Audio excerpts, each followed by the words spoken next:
So I think I will start with, how do they call it?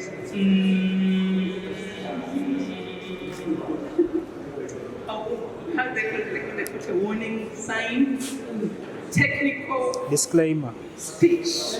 Technical words. Disclaimer. Yeah. So we're going to use a lot of technical terms. And just to make sure that we are all on the same level. How many of us are not familiar, you've never heard about it? APIs. Okay, I know You've never heard about them, you don't know them, you don't even get what it's all about. Wow, that's interesting. Okay, to me it's interesting, but I'm sure that 99% of the world have never. I know the one. I don't know what APIs look like. I don't know if it's a plugin, but I know it exists. So I don't know what to know about it. Okay, before we dive in, I'm just going to give a quick introduction about myself. I am in the fourth grade group. I work as a software developer with Media Uganda, and I enjoy very much. I always like to debate that me don't give me content stuff. She was talking about writing 1,000 words every day. I can't write a sentence without thinking about the words like the whole day. I have to spend the whole day thinking about the words.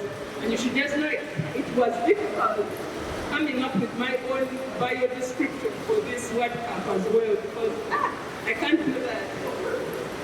But we can go ahead and talk about our APIs, something that at least I'm familiar with. So, what's our APIs for those of us who have never heard of them? She says she has never heard of them. She says she has heard the word, but she's not so sure about what they are. I think there are only 3 people most of us know. Yeah? Most of us know what APIs are. Yeah? You know what APIs are?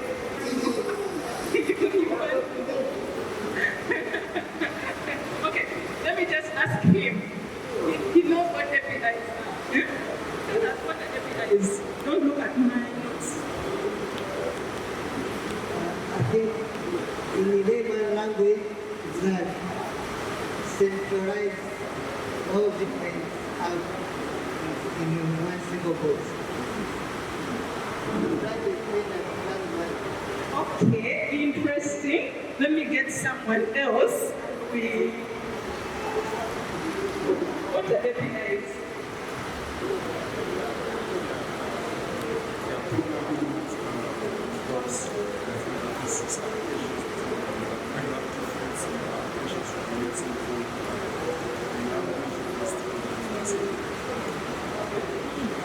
Okay, interesting.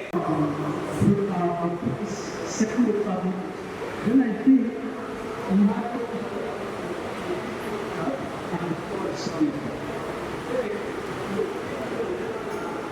networking, you understand that this information that you type in the domain is actually packaged in a way that the servers somewhere can understand it.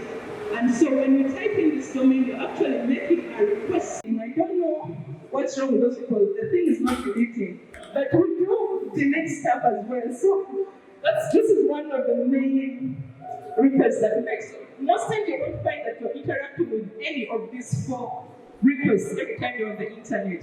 But we also have one which is the head. So like the first time I explained, every time you type in a domain, this domain actually carries certain information about whatsoever you're trying to do. It carries information like the time that you're making this request, the size of the information that you are requesting for, or that you are sending out, and all this information is kind of stored in like a header bit of your request. So if you want to be able to request, you can also request for this information in particular, but you find that this one is mostly reserved for the technical side.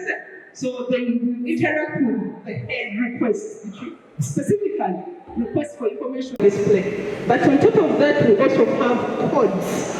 The other responses that we receive, and I'm sure many of us have come across this, even those who don't know APIs or what, but you've been on the internet, you've come across response codes. I just thought it could be nice to talk about them and educate us a little about what they mean. Maybe you've come across them and you're not sure what they mean, but they are very good to troubleshoot and find out what's actually wrong with whatsoever website or platform that you're using with. So understanding these responses is very, very important for us when we're working with APIs, because it helps us to debug, it helps us to troubleshoot and know what we need to fix.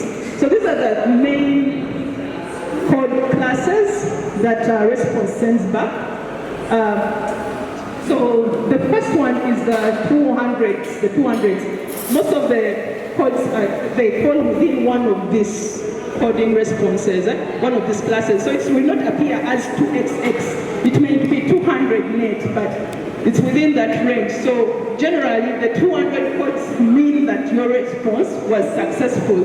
Anytime you come across anything on your browser and it shows you maybe 200, you just know your response was sent successfully, 20 successfully.